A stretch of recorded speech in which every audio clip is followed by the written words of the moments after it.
ప్రపంచాన్ని గడగడలాడించిన కరోనా సమయంలో ప్రపంచవ్యాప్తంగా అన్ని వ్యవస్థలు అతలాకుతలమయ్యాయి. ఎప్పుడు ఏం జరుగుతుందో అనే భయాందోళనలు సర్వత్రా వ్యాపించాయి. కరోనా రోగంతో కొంతమంది, భయంతో అనేక మంది చిగురుటాకుల్లా రాలిపోయిన అత్యంత భయానకమైన రోజులవి. అలాంటి గడ్డు పరిస్థితుల్లో వైఎస్ జగన్మోహన్ రెడ్డి ఒక బాధ్యత గల ముఖ్యమంత్రిగానే కాదు, మానవత్వం ఉన్న నాయకునిగా పనిచేశారు. ఎప్పటికప్పుడు అధికారులతో, నిపుణులతో సమావేశమై పరిస్థితులను సమీక్షించి సరైన నిర్ణయాలు తీసుకున్నారు. ప్రజల్లో భయమనేది పోగొట్టారు.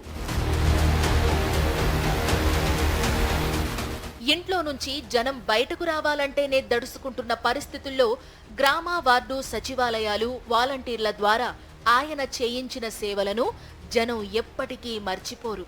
నిత్యం ఫీవర్ సర్వేలు చేయించారు. వాటి ఫలితాల ఆధారంగా నిర్ణయాలు తీసుకుని కరోనా భూతాన్ని తరిమి కొట్టారు. ప్రజలకు కావలసిన మందుల దగ్గర్నుంచి ఆహార పదార్థాల వరకు అన్నిటినీ అందించారు. దేశంలోని ఏ రాష్ట్రంలో కూడా జరగనంతగా సేవా కార్యక్రమాలు దాదాపు 2 ఏళ్ల పాటు కరోనా సమయంలో చేసి చూపించారు.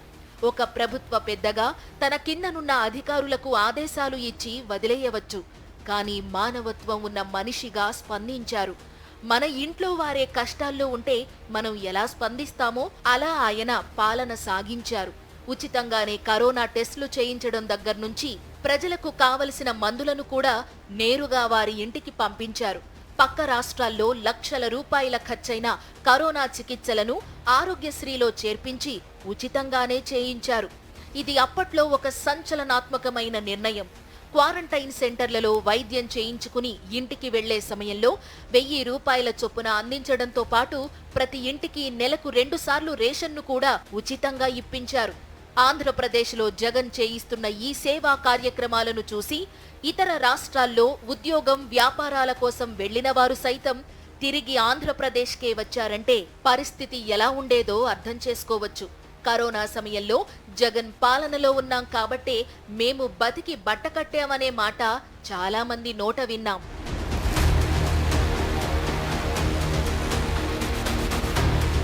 వరద బాధితులను కాపాడటంలో వైఎస్ జగన్ ఒక్క క్షణం కూడా ఆలోచించలేదు.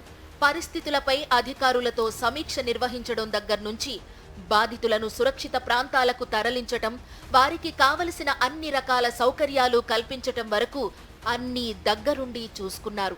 వరదల సమయంలో వెంటనే ఆయా ప్రాంతాలకు వెళ్లి అధికారుల కాళ్లకు అడ్డం పడే పనిని జగన్ ఏనాడూ చేయలేదు. ముందుగా అధికారుల సహాయక కార్యక్రమాలకు ప్రాధాన్యత ఇచ్చారు. వారికి ఎలాంటి ఆటంకాలు లేకుండా ఒక ప్రభుత్వ పెద్దగా పైనుంచి చూసుకునేవారు.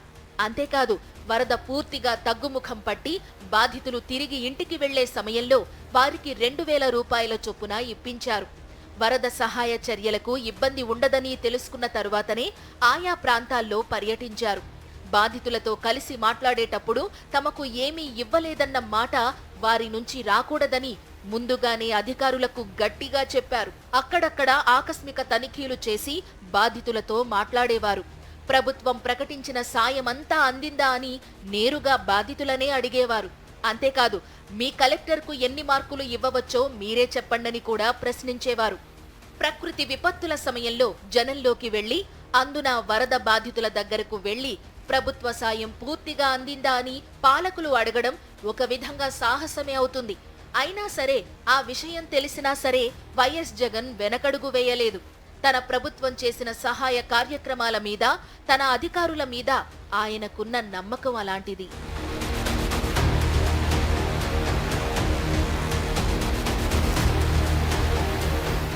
ప్రతి ఏటా కృష్ణా, గోదావరి వరదల సమయంలో ముంపు బాధితుల విషయంలో అత్యంత ఉదారంగా వ్యవహరించాలని వైఎస్ జగన్ తరచూ అధికారులతో చెప్పేవారు.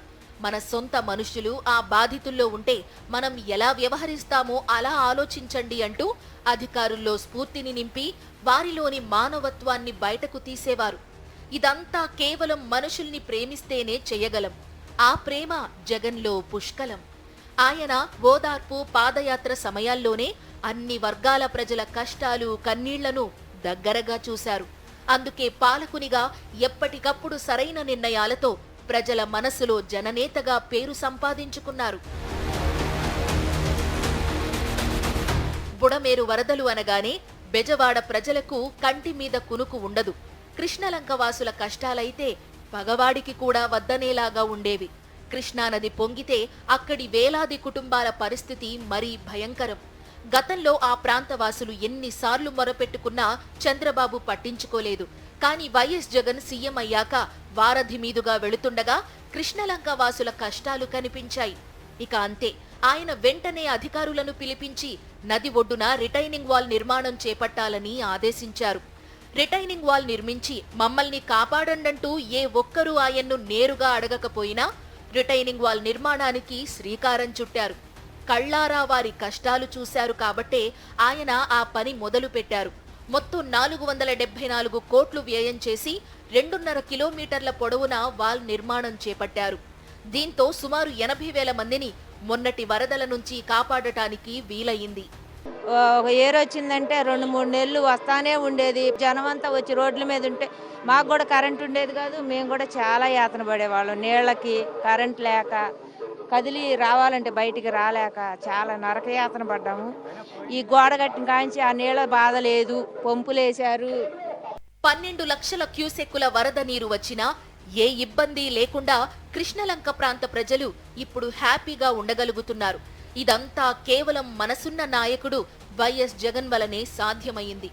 ఎవరూ అడగకుండా అన్ని వేల మందికి ఉపయోగపడే రిటైనింగ్ వాల్ నిర్మాణం చేసి ఆ ప్రాంత ప్రజల మనసుల్లో నిలిచారు వైఎస్ జగన్. 5 ఏళ్ల వైఎస్ జగన్ పాలనలో ఇలాంటి ఎన్నో కార్యక్రమాలు, పథకాలు ప్రజలకు అందుబాటులోకి వచ్చాయి.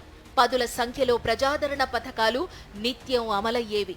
దాంతో చాలా వరకు అన్ని వర్గాల ప్రజల్లో ఒక భరోసా కనిపించింది. కీలక విద్య, వైద్య, వ్యవసాయ రంగాల్లో విప్లవాత్మక మార్పులు వచ్చాయి. అందుకే వైఎస్ జగన్ మనసున్న నాయకుడయ్యారు. పుట్టినరోజు సందర్భంగా ఆయనకు ప్రజల తరపున జన్మదిన శుభాకాంక్షలు.